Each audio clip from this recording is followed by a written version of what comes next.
Hello everyone. Previous lecture में हमने price based contracts देखा था। Now we are going to start cost based contracts. ठीक है, तो डिफरेंट टाइप ऑफ कॉन्ट्रैक्ट्स हो सकते हैं प्रोजेक्ट बेसिस पे। ठीक है, डिफरेंट प्रोजेक्ट्स के अकॉर्डिंग हम कॉन्ट्रैक्ट्स का सिलेक्शन कर सकते हैं। तो कॉस्ट प्लस कॉन्ट्रैक्ट है under cost based contract. The contractor is paid based on the actual cost of the project, including direct or indirect cost plus a specific fee, and this fee could be a fixed fee or a percentage of cost.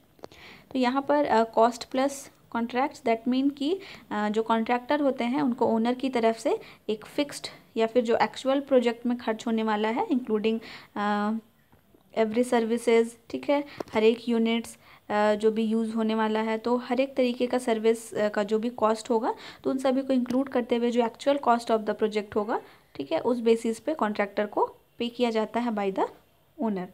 And उसके साथ साथ actual cost यहाँ पर है, ठीक है, and यहाँ पर कुछ एडिशन कॉस्ट भी होता है, लाइक इट इंक्लूड्स डायरेक्ट और इनडायरेक्ट कॉस्ट। ठीक है, डायरेक्ट और इनडायरेक्ट कॉस्ट में डिफरेंट फैक्टर्स आ सकते हैं, ट्रांसपोर्टेशन का कॉस्ट आ सकता है, ठीक है, जो भी मार्केट में वेरिएशंस के अकॉर्डिंग हो रहा हो, ठीक है, तो ये सारा कॉस्ट यहाँ पर इंक्लूडेड होगा प्लस ए स्पेसिफिक फ़ी। ठीक है, तो कॉन्ट्रैक्टर्स के एक्चुअल प्रोजेक्ट के अलावा जो कॉस्ट होगा, ठीक है, तो वो कॉन्ट्रैक्टर का फ़ी होगा। तो ये फ़ी जो होता है ये जितना प्रोजेक्ट में लगने वाला है, ठीक है, उसका कुछ परसेंटेज के बेसिस पे हो सकता है, ठीक है, 5%, 10%, ठीक है, या फिर किसी पर्टिकुलर प्रोजेक्ट के लिए एक फिक्स्ड फ़ी भी हो सकता है कि इतना अमाउंट ही आपको इस प्रोजेक्ट के लिए पे किया जाना है। ठीक है, तो यहाँ पर कॉस्ट बेस्ड कॉन्ट्रैक्ट में actual cost of the project जितना खर्च लगने वाला है कॉन्ट्रैक्टर को पे किया जाता है, एंड उसके साथ साथ उसका अपना, ठीक है, पर्सनल फ़ी, इधर ये फिक्स्ड फ़ी हो सकता है या फिर परसेंटेज ऑफ कॉस्ट के टर्म में हो सकता है। Also all risk are assign to the owner.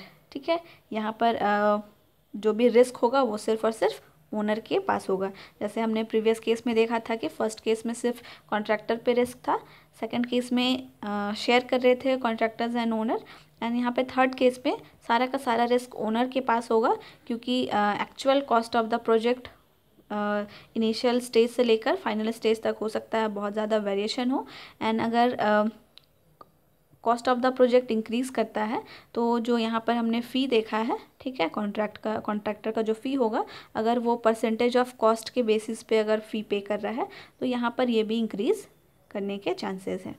ठीक है, क्योंकि कॉस्ट इंक्रीज़ करेगा तो परसेंटेज ऑफ कॉस्ट भी ऑब्वियसली इंक्रीज़ करेगा जो कि फ़ी में जाएगा, तो इस वजह से यहाँ पर रिस्क जो है वो सारा का सारा असाइन हो जाता है to the owner, and he gets involve with the contractor in the management of the project. ठीक है, एंड यहाँ पर पूरे प्रोजेक्ट को, ठीक है, इंस्पेक्शन के लिए यहाँ पर कॉन्ट्रैक्टर के साथ ओनर भी इंक्लूड होता है। ठीक है, the contractor has no risk in case of increasing the cost of the project, also there isn't any incentive for an early finish। ठीक है, एंड जैसे फिक्स्ड कॉस्ट है यहाँ पर एक्चुअल जो प्रोजेक्ट का कॉस्ट लगने वाला है वो पे किया जाएगा कॉन्ट्रैक्टर को, तो कॉन्ट्रैक्टर के पास कोई रिस्क नहीं है। प्रोजेक्ट का कॉस्ट जैसे जैसे टाइम पास होगा तो हो सकता है डिफरेंट फैक्टर्स को इंक्लूड करते हुए यहाँ पर कॉस्ट में वेरिएशन आए, तो ये सारा का सारा रिस्क ओनर के पास जाएगा। ठीक है, यहाँ पर कॉन्ट्रैक्टर्स के लिए कोई भी रिस्क नहीं है। ठीक है, एंड एज वेल एज यहाँ पर कॉन्ट्रैक्टर को कोई भी इंसेंटिव नहीं मिलेगा अर्ली फिनिश के लिए, एज वेल एज अगर लेट फिनिश हो रहा है तो भी यहाँ पर कोई पेनल्टी नहीं देना है। This type of contract is ideal when the project scope is uncertain in the early stage of the project. ठीक है, तो इस टाइप का जो कॉन्ट्रैक्ट है वो इस प्रोजेक्ट के लिए यूज़ किया जा सकता है जहाँ पे अर्ली स्टेज में अनसर्टेनिटी हो, ठीक है, कि कितना कॉस्ट आने वाला है। ठीक है, बट जैसे जैसे हम आगे प्रोसीड करेंगे, प्रोजेक्ट कंप्लीट होता जाएगा, तो हम एक रफ एस्टिमेशन यहाँ से निकाल सकते हैं। तो इस टाइप का कॉन्ट्रैक्ट हम लोग यहाँ पर यूज़ कर सकते हैं। The contractor can start the execution of project before finishing the design. ठीक है, तो यहाँ पर भी प्रीवियस केस के जैसे हम लोग यहाँ पर इलेक्ट्रिकल डिज़ाइन कंप्लीट करने से पहले ही अगर थोड़ा पार्ट भी कंप्लीट हो गया है तो कॉन्ट्रैक्टर प्रोजेक्ट को एग्जीक्यूट करना शुरू कर सकता है। It is impossible to estimate the cost of project before it has been completed. ठीक है, तो यहाँ पर भी प्रीवियस केस के जैसा कंप्लीट होने से पहले यहाँ पर actual cost of the project determine कर पाना थोड़ा डिफ़िकल्ट होगा। ठीक है, तो जब प्रोजेक्ट कंप्लीट हो जाता है एंड उस बेसिस पे जितना खर्च आता है वो पे किया जाता है कॉन्ट्रैक्टर को। ठीक है, after the completion of project. तो ये कॉस्ट प्लस कॉन्ट्रैक्ट में हम इस तरीके का केस कंसिडर कर सकते हैं। Next one under cost based contract is target cost contract. ठीक है, यहाँ पर हम देख सकते हैं कि लमसम जहाँ पर कि कॉन्ट्रैक्टर्स के पास रिस्क था सारा का सारा। ठीक है, वो इनिशियली ही पेमेंट ले लेता है, रिसीव कर लेता है ओनर से एंड उसी पेमेंट के अकॉर्डिंग प्रोजेक्ट कंप्लीट करता है। ठीक है, तो एंड कॉस्ट प्लस कॉन्ट्रैक्ट, इससे जस्ट पहले अभी हमने जो देखा कि यहाँ पर कोई भी इंसेंटिव नहीं होता है अर्ली फिनिश के लिए, पेनल्टी नहीं होगा एंड कंप्लीट होने के बाद प्रोजेक्ट में जितना खर्च आया है वो एक्चुअल खर्च यहाँ पर कॉन्ट्रैक्टर को पे किया जाता है। तो इन दोनों को अगर हम कंबाइन करते हैं तो दोनों का कॉमन फीचर्स, ठीक है, टारगेट कॉस्ट कॉन्ट्रैक्ट में आपको देखने को मिलेगा। The contractor is paid based on the actual cost plus a certain fee इधर फिक्स्ड और परसेंटेज ऑफ टोटल कॉस्ट। ठीक है, तो यहाँ पर कॉन्ट्रैक्टर को एक्चुअल कॉस्ट दिया जाता है, कॉन्ट्रैक्टर को पे किया जाएगा। दैट मीन्स कि after completion of the project जो भी खर्च आया है वो पे किया जाएगा to the contractor and also यहाँ पर ऐड किया जाएगा फ़ी। ठीक है, फिक्स्ड फ़ी हो सकता है या फिर टोटल कॉस्ट का कुछ परसेंटेज हो सकता है। ठीक है, और ये टोटल जो आपको फिक्स्ड फ़ी या फिर परसेंटेज ऑफ टोटल कॉस्ट मिलेगा, ठीक है, along with the total cost of the project, ये उसी केस में मिलेगा if the project doesn't exceed certain target cost specified by the owner. ठीक है, अगर ये सर्टेन जो टारगेट है, टाइम पीरियड है, अगर ये क्रॉस कर जाता है तो जो फिक्स्ड फ़ी है या फिर जो परसेंटेज, ठीक है, टोटल कॉस्ट का मिलने वाला है वो नहीं पे किया जाएगा कॉन्ट्रैक्टर को। ये तभी पे किया जाएगा जब ये सर्टेन टारगेट को, ठीक है, टारगेट कॉस्ट को ये एक्सीड नहीं कर रहा है। ठीक है, तो यहाँ पर सपोज़ इनिशियली जितना अमाउंट फिक्स किया गया होगा, ठीक है, तो उस अमाउंट के अंडर में ही अगर सारा प्रोजेक्ट वर्क कंप्लीट हो जाता है तो यहाँ पर फिक्स्ड फ़ी या फिर percentage of the cost contractor को पे किया जाएगा, अदरवाइज़ यहाँ पे नहीं किया जाएगा।